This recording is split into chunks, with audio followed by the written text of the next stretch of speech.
So it's a myth that women have a huge advantage when it comes to dating. Many people think about the fact that when it comes to apps, dating apps, women get a lot more matches, a lot more interest than men tend to do. And a small percentage of men get most of the interest, and most men get very little interest, comparatively speaking. Especially when you're young, you think this means that women have it all when it comes to dating because they have so many options. But this is an illusion if you just think about it for 2 seconds. The reason it's an illusion is very simple. There are about the same number of men as women. So unless your goal in life is to be alone, which is perfectly fine if that is your goal, but if you don't have that goal, then in fact the odds are basically equal between heterosexual men and women. It's very simple math. You cannot get past the fact that it's roughly equal between men and women over the long term if your goal is to be in a relationship. The other thing, as I've said in other videos, is that your physical appearance, even though it can be a huge advantage on these apps initially, is not the decisive advantage in the long run. And it's for the very simple reason that what they are often looking for is a long-term partner.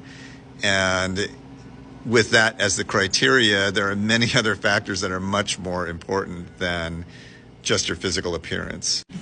So a lot of the weird kind of discourse about dating is around whether or not you should be a nice guy versus an asshole or something. That's getting at something that's true, but it is not the real issue. There's a third way, right? And that is you have to have a certain degree of self-confidence, a certain degree of your own point of view, but that doesn't mean you should be an asshole. Being an asshole is a big impediment to actually having a stable long-term relationship eventually.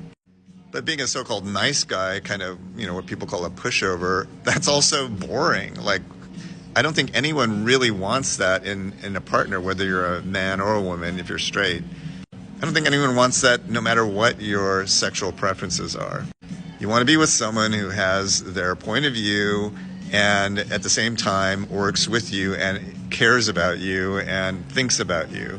You can have both. That's absolutely possible, but it takes a certain amount of maturity. And a lot of guys who are focused on their physical appearance as being the main issue really don't have that maturity. And that is the real reason why they have so much difficulty dating.